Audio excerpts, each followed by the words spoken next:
geeyey dagaalka aan kugu diray adeerkaayoo Jabuuti joogay iyaan maqaaxidiisa inuu ka daba yar noo wax aan doonay xasan Jabuuti muu iman dee uu yimid yaa talada qaatay inaan ani Jabuuti ka tago aan tago Ingiriiska cid iima sheegin ubadka waa inuu dhoofisa dee dhulku hooyo dee ma magaalo lahaa ma telefoon buu lahaa ma mobil buu lahaa soo baaba maanaan ahayn hay baaba abuu dhulku ahaa eeg adigana adeero kana waan kaa daba geeyey wasraacasiin wadnoo dhoofisa wasraacasiin yariguli deetana waayahay baa yariguli waayahay dii habinimadii hore lay seexiyey markii hore lay seexiyeen habinimadii baa layga dulquuray tareenka lagu saaray aqalkan ku wadi jirnay deetana markaasaan aroortii soo kacay adigoo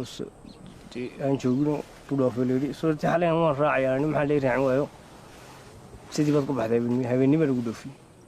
maqnaashahaas waan ogaaday inaad meelaha joogto dee kama waray ma aqoonsanay wax waraan qofku sheeganay ma jirin cidnaba magaca Mo Farax qof kalaas ka lahaa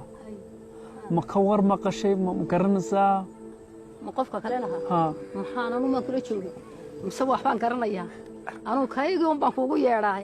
anigu imaka alaani imaka kolkan ku imaatay kol walba kayga baan anu kuugu yeedhay Xuseen baan kuugu waqlalay kuugu magac bixiyay Xuseen Cabdi Kare ma waxaan nolosha ka sheekeynaya laga yaabaa inuu wax weyn soo hooyee waxa ma leenaysin farxad weyn bay tahay oo inay wax qabad wax alla si kale u yiraahaba magacana ku dhalan